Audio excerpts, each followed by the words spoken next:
Hey, what's up, guys? I'm back to the Twin State Podcast. We're sitting here live at Duke University with two legends on the team right now. We got Mike and Anderson Castle, boys. Thank you so much for coming on. Thanks for having us, guys. Appreciate y'all. First of all, we got to talk about this season because it was incredible. Y'all are setting records here at Duke that hasn't been done in a long time. What was the journey like this season of making it kind of all the way to that ACC Championship? Anderson hit it, man. You hit us off, man. And so for me, like this was my first year here, and I knew like transferring in, they told me that there was a lot of returning starters, returning guys, and I came in not really knowing how we were going to be, right.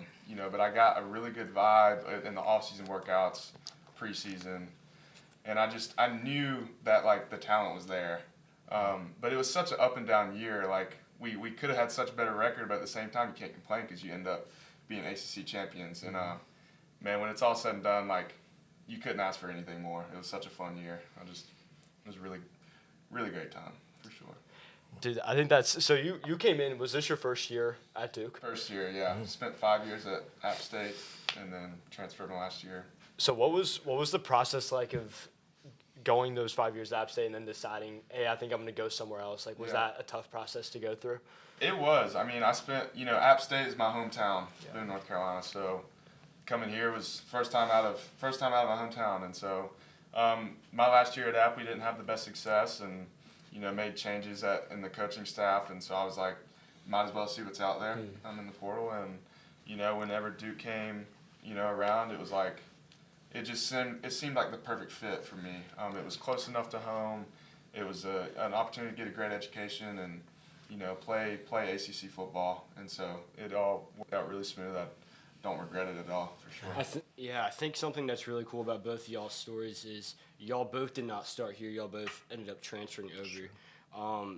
What was kind of the process for both of y'all through the transfer portal, and how did y'all know that Duke was the spot for both of you? Yeah, I mean, I can kind of touch on it. And I've had a lot of people ask me, like, what makes Duke special? Like, why'd you come to Duke? And I'll just think, like, back to, like, watching the guys, like, work on my official visit. And I always, like, really appreciated how hard the team works. I think that's a unique aspect, and we talk about, living in the sewer and whatnot, but just from a mentality standpoint, like, you want to be around dudes that work really hard every day, right? And then that's what we got here at Duke, and it's pretty, like it's pretty kind of like, you're like, really? These guys do all this? And it's like, they really do. And that really played a part in my, coming here and just knowing, like, that people that work hard together are the ones that stick together. And that always kind of stuck through in my head. And I don't know, Anderson, what do you think, man? Yeah, I mean, same here. Like, you could automatically feel that, like, even on the visit. Like, I was here for a mock game, but I saw, like, on my visit before I committed, I saw, like, the fun that everybody was having on the sideline and everything. It was, like, before a bowl game. And I'm like, man, this is kind of different. And don't get me wrong, App State I feel like we had a great culture there and really, really hardworking dudes there. But it really is, a lot of it's attributed to strength here. Like, I mean, dudes go through a lot here. And when you go through a lot together, it makes you kind of have a really tight bond. And so I felt that here even before committing. And so it just made sense to come here. Yeah, I think that's special, and obviously it showed throughout the season. And I think the unique thing about Duke's success this year was it wasn't like a perfect season in a way. Like, I mean, there was definitely ups and downs throughout the season, but at the end, there's kind of this end mark of like, hey, y'all still win the championship at the end of the day, and that's what mattered. What was I think the biggest adversity y'all went through this year, trying to go through that and then ultimately kind of overcoming it? Good question. Yeah. I mean, I think about losing to Illinois and Tulane weeks 1 and 2, or 2 and 3. Yeah. So we beat Elon week 1, lost Wasn't pretty. Was not a pretty game, right? It was a close game at halftime and then pulled it out at the end, right? And then you lose to Illinois, lost. I mean, I think the game was closer than the score reflected, but then you go to Tulane and you kind of lay a dud for 3 quarters and then figure it out in the 4th, but not enough to salvage it. And you kind of sit there as a team wondering, like, man, do we have what it takes? Is this the group of guys that can get the job done? And it's easy to let self-doubt creep in, like, or just like doubting the work you put in, because we were by all means, like our personal expectations and outside expectations were that Duke was going to be better, like good this year, right? We brought in a lot of guys, like this guy right next to me here, right? And we brought in quarterbacks, good quarterback, a bunch of wide receivers, like a bunch of defensive players too. And like the expectation was, man, Duke's going to be good. And so in that moment, like it was like, man, like, are we good? Mm-hmm. And just relying on, like we mentioned, like that work that we'd put in was like, we talk a lot about like your process over your results. And so if you focus on the results, it's easy to get discouraged. It's easy to get overly encouraged in a way. But if you focus on the process and what you're doing day in and day out, then you trust that the results will come. And so that's what we really had to, kind of fall back on heading into that week 4 game. Yeah, I completely agree. I mean, those first 3 weeks, it would have been very easy to just kind of, lay down and let the season go at that point, because there was such high expectations. Like, man, we are not performing to where we know we can. But I think that was the thing, is like there was such belief with everyone. Mm-hmm. Like there was belief that like that was not the team we were. And so, you weren't going to stop at that point. Right. Yeah. And, you just had to keep going. And, people say that it was kind of like the perfect storm for us. Like, like getting it to the ACC Championship and everything. And we definitely had things go our way, no doubt. But at the same time, I don't want to just say it was luck, because I did see how hard we worked and how we stayed together. And so I don't think it's completely fair to say that it was luck, because, the games that we won, we earned. And, it's just the way it is. But definitely a little bit of a perfect storm, but it wouldn't have happened without everybody staying together and believing. So it's true. Yeah. I think that's great. Obviously, you two are really great friends. How did y'all meet each other? Oh, that's a good question. I've got this one. You got it, yeah. So, when I transferred in, I was getting, I think I remember the first time I met Micah, we were getting food up on the 3rd floor. Yep. And I don't know, Micah knows everybody, very, very friendly guy. And we had the meal, they were catering alpaca, which is not actually alpaca. I think it's actually just chicken. Yeah. But I was like, I've actually had alpaca, like real alpaca, in Peru on a mission trip. No way. Yeah, and he was like, no way, like, you were in Peru on a mission trip, and that was kind of like how we connected, like, through like saying like that I was in Peru on a mission trip, and cool. It really kind of connected through God, like through Jesus, because, I mean, and it's just funny how that happened. Like, I think this is, Tim Besami is, the best role model on the team as far as like, being Christ-like. And so I don't think it was a coincidence that our first conversation was over eating a catered food, talking about a mission trip, So that was pretty cool. And I asked him, like, what are you doing this weekend, man? Like, see what he was doing. He goes, I'm actually getting married. And I was like, huh? He goes, yeah, my wedding this weekend. And I was like, you're getting married? And he's like, yeah. I was like, good for you, man. You go have at it. Crazy. And they had like a snow wedding, right? Yeah. Oh, yeah. Pretty cool. It was crazy. in the middle of the winter. It was pretty unreal. Dude, that's awesome. What's alpaca taste like? So, I mean, it's a alpaca, if I can remember right, it was really good. It was similar to, I believe, steak, like more tender. Yeah. But yeah, it was good. I had it once, and I remember it being pretty tender, and yeah, I'd have it again. Dude, that's not something I crave, but right. Dude, that's awesome. Yeah.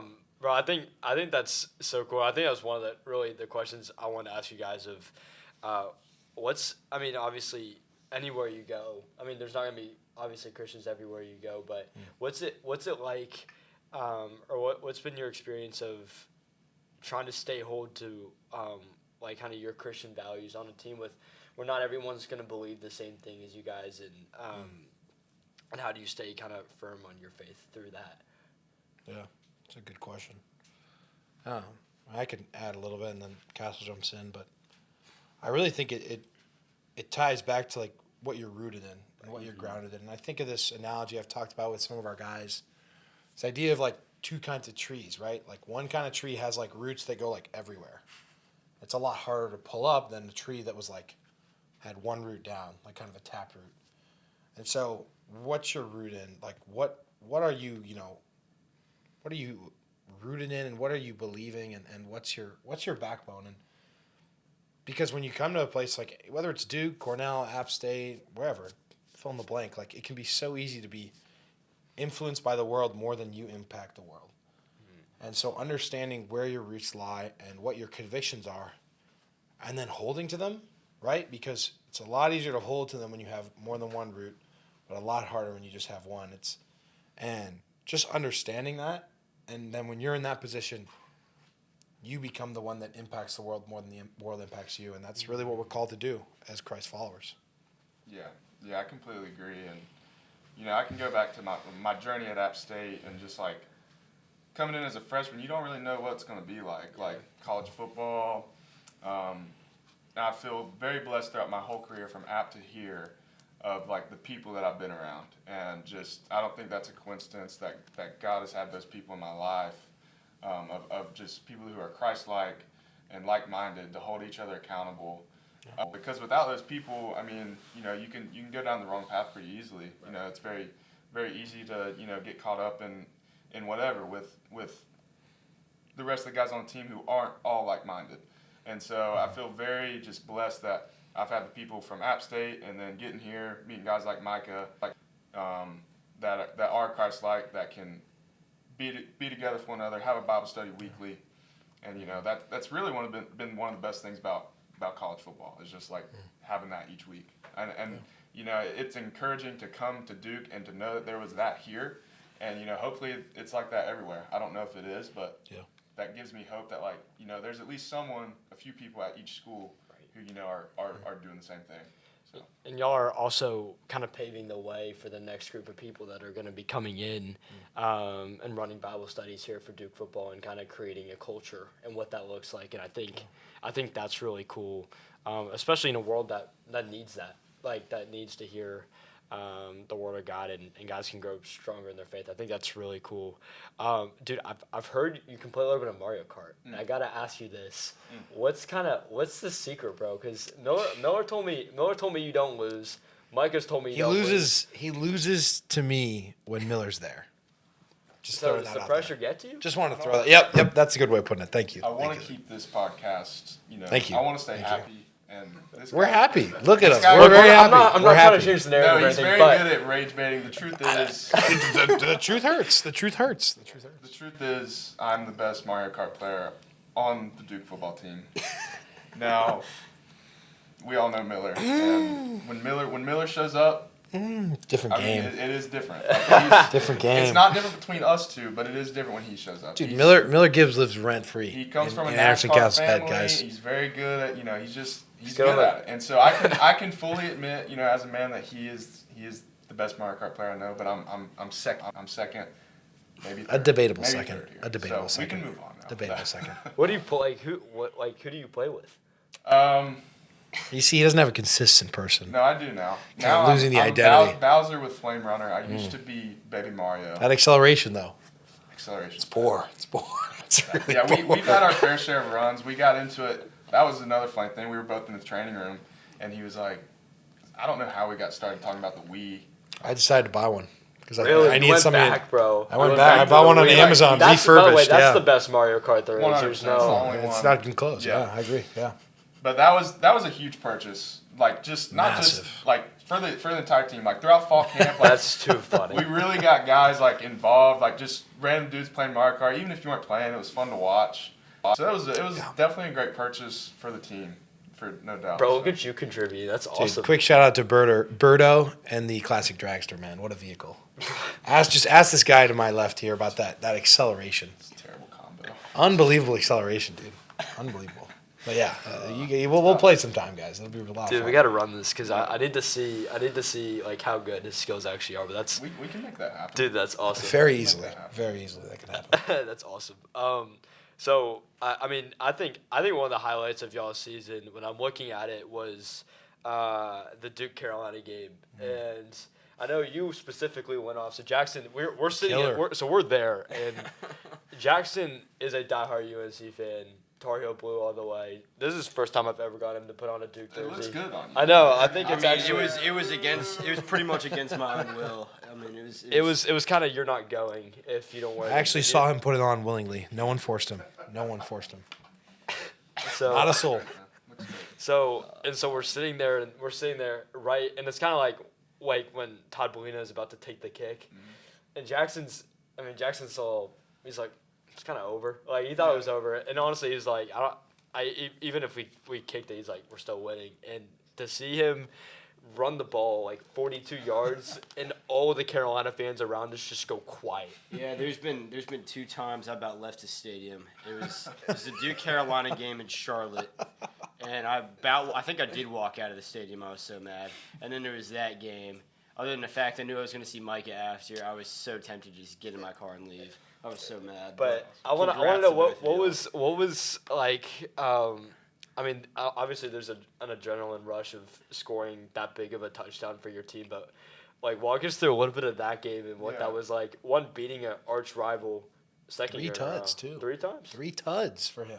3 TDs. Bro. Let him talk Rock about him it. up, Tell us, too. man. Yeah, walk us through it, man. No, I mean that was a super fun game. It was definitely one that everyone was looking forward to for multiple reasons. Like, I mean, you can go back to whenever, Bill Belichick became the coach in the offseason. Right. That was like, that automatically became a bigger game. And then as the season went on, it kind of became less of a bigger game. But anyway, we don't go there. But no, like that last touchdown, I mean, I joke with Todd, our kicker, that for running out at the 1 or 2 yard line for giving me another touchdown because, he maybe could have scored right there, but thankfully, he runs out, gives me another easy touchdown. But I mean, no, that was just a fun game. There's I think all my touchdowns were maybe 1 or 2 yarders, so that was just my job to go in and just punch it in. So, but definitely a fun game. Yeah, dude, the way you play, you're such a hard guy to bring down. Like, it's like those 1 to 2 yard, like it's like no one can stop you, which is a lot of fun to watch. And you got the O-line protecting you too, so It's a lot of fun to watch. what's the relationship like, the offensive line room with the running backs? Yeah, it's awesome, especially here. Like, I got really close with the O-line. Like, the O-linemen were some of the best friends on the team, Sure. really. And so, which is good as a running back. That's good to have. And but no, it was such a really good group of guys and just easy to run behind. And so, but yeah, I mean, I credit all my touchdowns to them because, I mean. Dude, wait, what about the stable? Can you give us a stable? The running back calls themselves the stable. Yeah. And they break it down on a stable. Can you give us like one of those key change stables, man? You Or is know, that reserved for Quez I and P. can't Jones? do it without the rest of the guys. All right, that's fair, yeah. We do. We have a little tune that we sing. Yeah. Pretty But special. I can't do it without the rest of the guys. It's just, Understandable. I understand. Pressure gets you sometimes. Definitely. I totally understand. yeah. It's special. That's special. I think that's great. Looking over this entire season, is there a favorite moment that the two of y'all have? A lot of good moments. Let me think about it. I mean, this is a crazy moment. Like, people probably wouldn't expect me to see this, but me, Anderson, a couple other people were Brooke was there. His wife. We were watching the SMU Cal game to see if we'd have a chance to go to the championship. Dude, that game was awesome.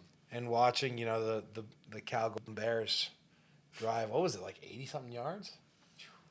Yeah. They drove like the length of the field to score and To win the game.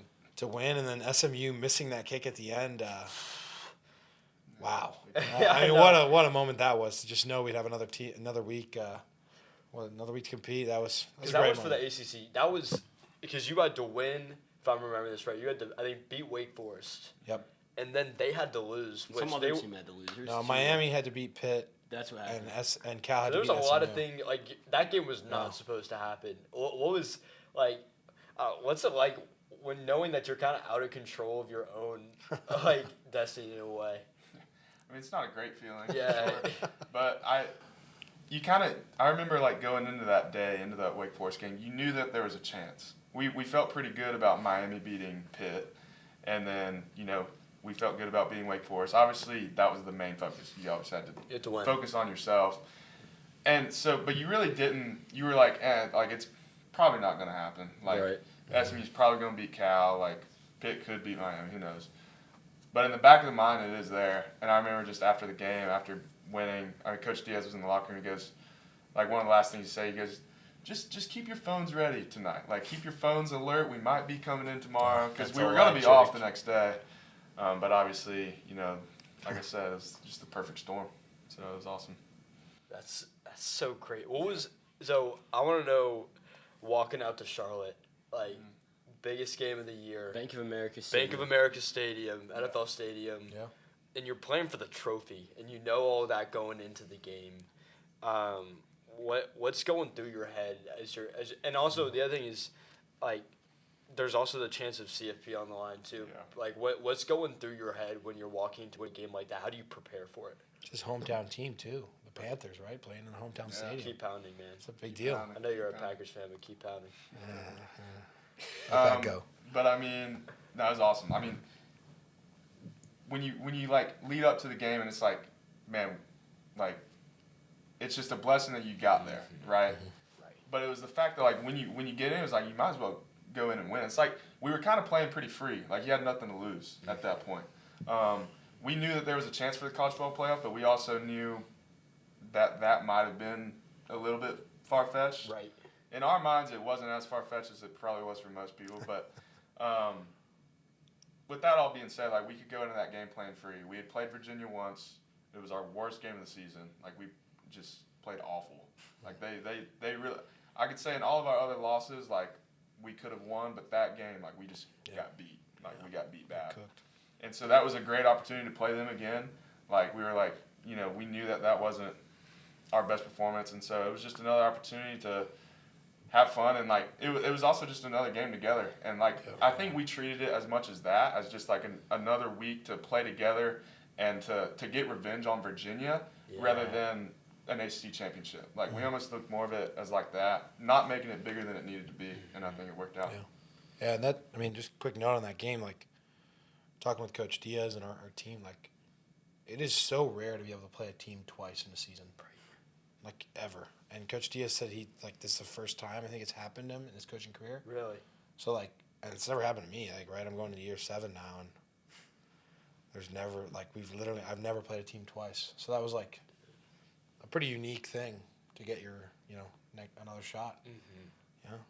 Man, I love that. As you're going into the next year, obviously, you're making a push for the pros, and you're making your final approach to college, potentially going to the pros the following year. How are y'all trusting God through this next process of the unknowns? I'm gonna let you answer that one first, Yeah. because it's funny. We talked about that in Bible study. Yeah. No, this has been a big thing right now. Is just trusting God more and worrying less, praying more, worrying less, because there is so many unknowns.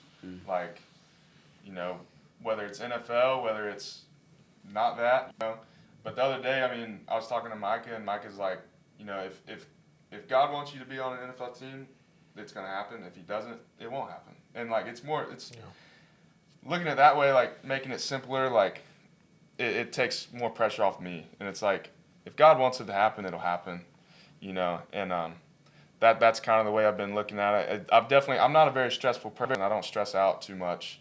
But this season of life has been more stressful for sure, and so I'm just trying to take a step back and like put it more in God's hands, because at the end of the day, whatever's gonna happen is supposed to happen.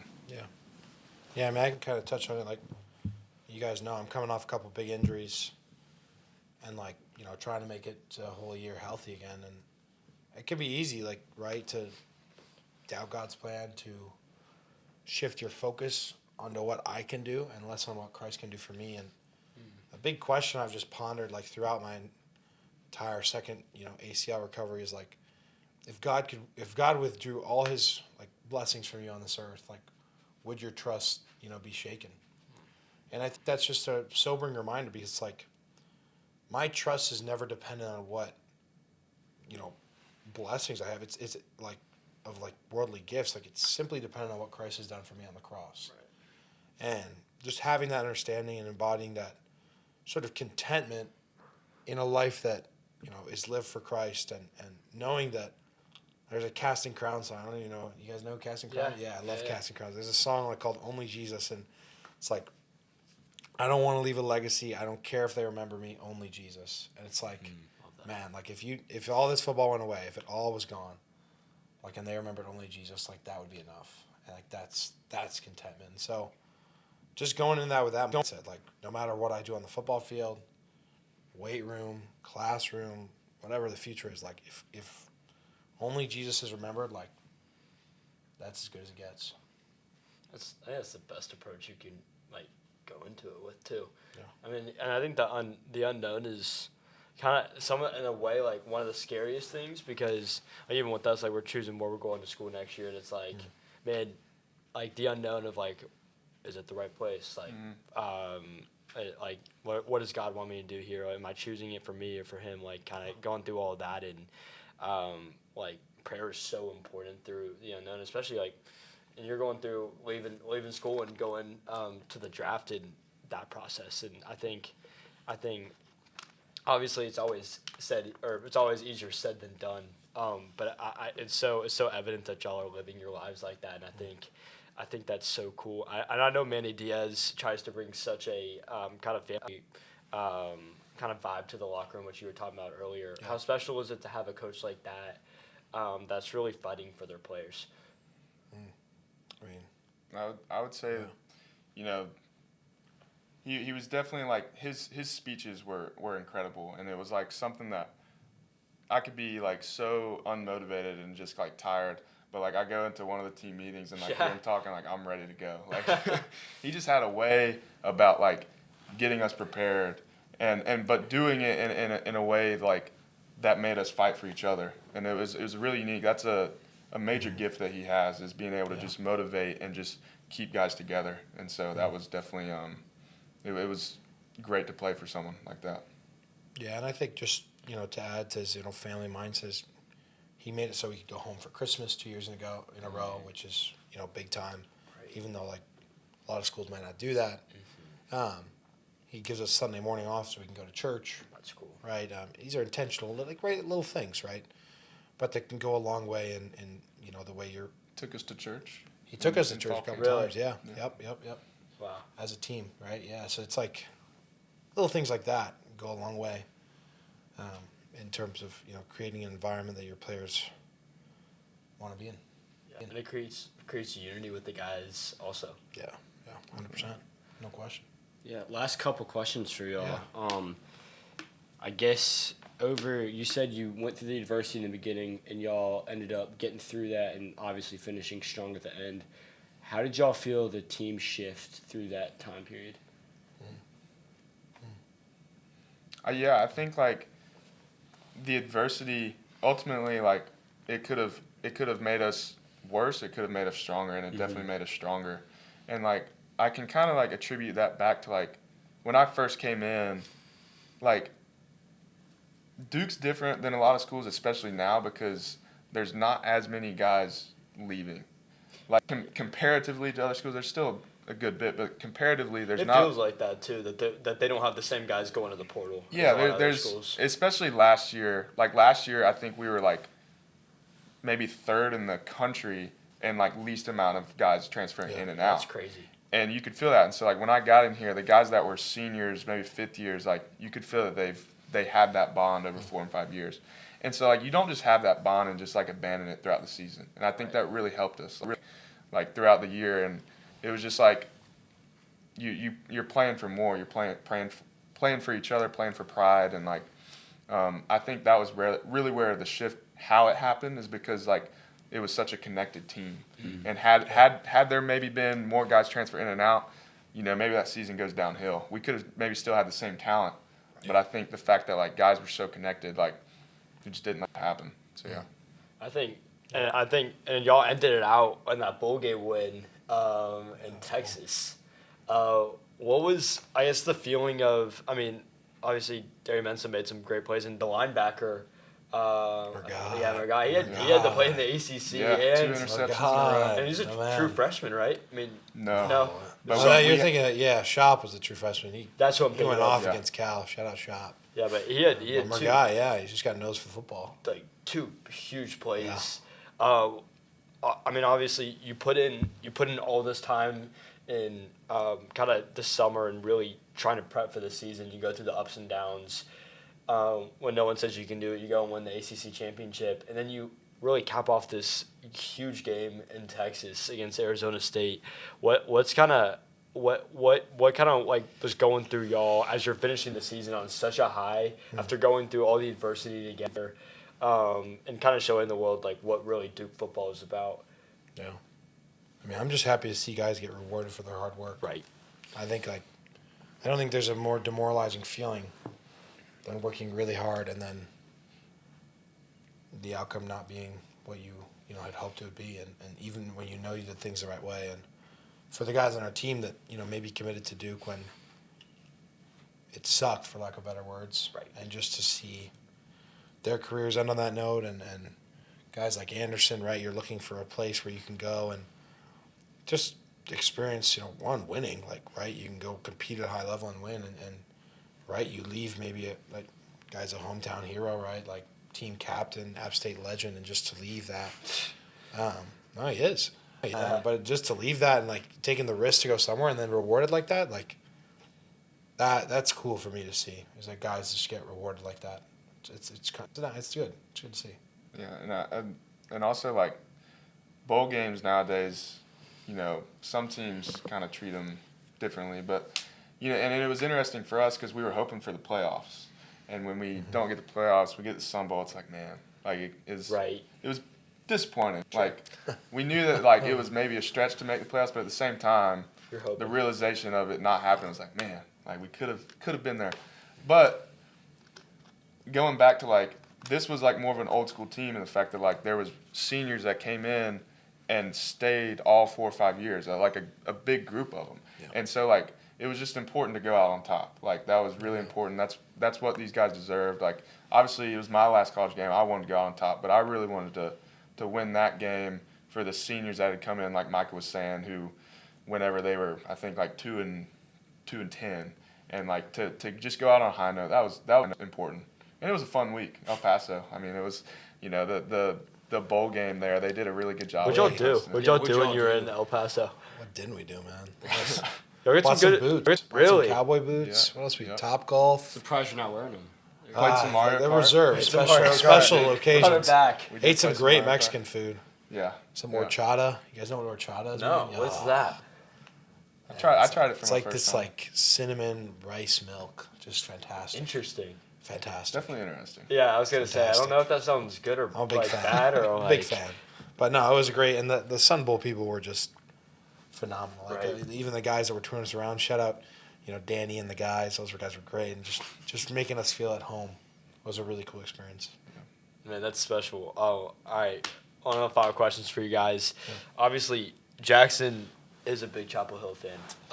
We all make mistakes in life. So obviously, and it's one that we've tried to get him off this path. It's not really worked. So I'm curious from kind of Duke football guys, what's the pitch you would give to a guy kind of on the dark side of things right now, trying to recruit him the other way, but kind of like what would be your pitch to going from kind of the dark to the light side?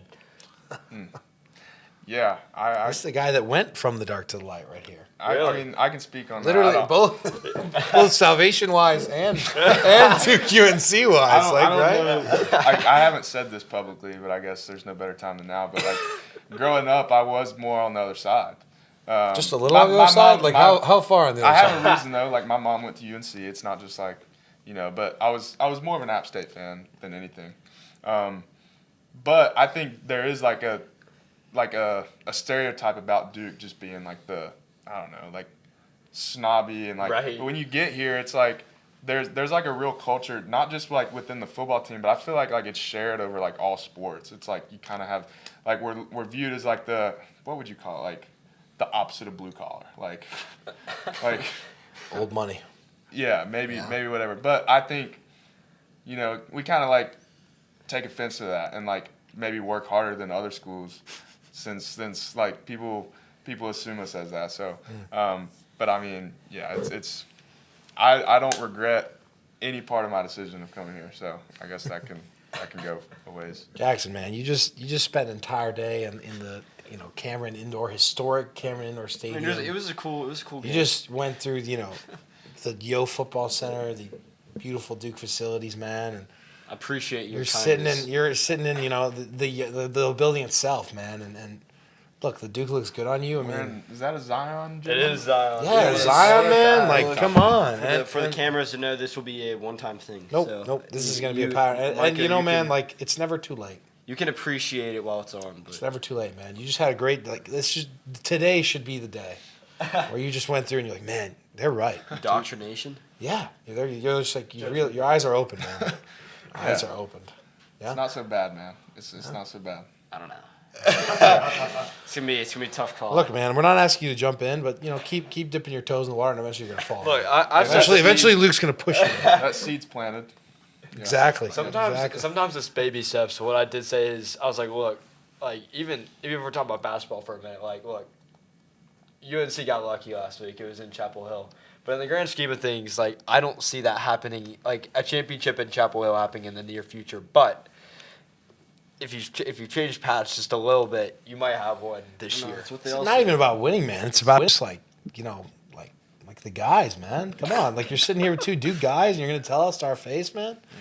Come on. Disrespectful. I just told you how great the culture is, and just And you're gonna go cheer. Come on. they definitely don't have that on the other side, man. Come on, man. We get it. Their Jordan gear, but They've that's got- it. That's come on. They've got big names over there, but they don't have what we have, man. They They don't have an heart. ACC championship this No, year. they don't. That's for sure. That is Yeah, a y'all true got the statement. victory bell. Yeah, I will say Victory that. Bell. Yeah, we can go ring that if you want. I will say He just rang it downstairs, Yeah. guys. He's completely brainwashed. I will say he is the first person I've ever seen to ring the actual bell on the wrong side. Like, now there's He grabbed the handle. top of the bell. and started ringing. I've never seen someone ring the bell. There's a handle right there. I was like, Yeah. Jackson? It was not my brightest moment. It's all right though. It's all right, man. We'll get past it. We accept all all. Welcome all. Man, that's great. First of all, thank y'all for the speeches. I really appreciate it. Oh, Be stuff yeah. to think about. Final question for you guys. Yep. As you're kind of looking on, kind of to your next step. Do you guys have a favorite memory of playing college football? Like whether it could be Duke, it could be at another school, but do you have a favorite memory kind of looking back? You're not done yet. You might. Yeah, I was gonna I say, might you make still more. got years. Give us yours, man. You're the one's done. You give us first. There's been so many. I mean, there's been just incredible games that I've been blessed to be a part of. I look back to App State beating Texas A&M. That was Oh, like, I forgot about that. Yeah, I mean, was that's- that was wild. like actually, like Micah actually didn't believe it. Like he didn't. not. He Had to didn't. Google it. Like obviously he wasn't paying attention at that time. But like when I said that this past year, he was like, "No way." yeah, I Had to look it up. So like I mean that was surreal. Was it surreal at moment. A&M? At A&M. Holy crap! That's Yeah, it was crazy.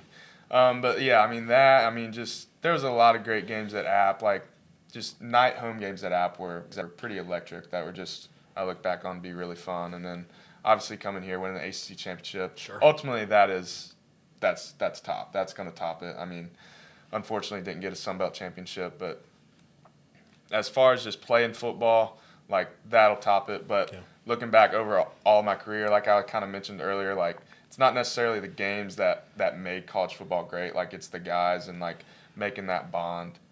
That sounds cliche. A lot of people say that, but it's the truth. I mean, it really is. That's the stuff that makes it great and makes it fun. Yeah, I mean, I kind of build off that. Like, the games are cool, right? I've played in my share of games now, but like my best memory was like the week before we played Miami a couple years ago against Cam Ward. Like, the O-line went to Koi, which is like our sushi and hibachi place here. And it's Nice. unlimited, all you can eat. nice. And we just like, it was like Thursday night, so 2 nights before the game, we just went and just fellowshipped and grubbed and pounded some sushi and hibachi, and it was just like, It's just like a picture of the place y'all went through. oh, it's a special place. It's a special place. They probably lost money that Yeah, night. definitely lost money. With the amount of because it's all you can eat. So Yeah. it's- Oh, I can't imagine. No, like, how we many- went to how town. many rolls y'all Shout went out through? Jake Macy, freshman. Never seen a freshman eat 8 rolls like he did. Holy crap. 8 rolls of sushi, guys, unbelievable. But really, it's those memories you look back on. You're like how fun was that? And we're just Right. laughing together, right? You're playing a prime time new matchup on Saturday, and you forget, like, right? Because you're just having fun with the guys. And when we're old one day, you're gonna look back, and those are gonna be the moments where it's like, man, that's it. Or maybe it was meeting Anderson for the first time, right? Just lit up the world. Definitely. Yep. I'm sure Brooke would say the same. Shout out to my wife over there. Shout out, Brooke. Happy Valentine's Day. Yep. Big day. To leave y'all with like a little piece of advice, like just y'all are deciding on where to go to school, and like I remember you said like, should it be this place, should it be that place, like, and like we can both probably resonate with that as like transferring. It's like, is this the right decision? Is that the right decision? there's not necessarily, I don't think, a right decision as long as you're trusting God and staying in His will. I think you could go to UNC and it could work out great for you. You could also go to Duke or just examples. Sure. Like, I don't think there's a right or wrong. It's trusting God and, like, staying in His will. And either way, it's going to happen. Like, either way, it's going to be good for you. And so just hopefully to encourage y'all to not stress about it too much.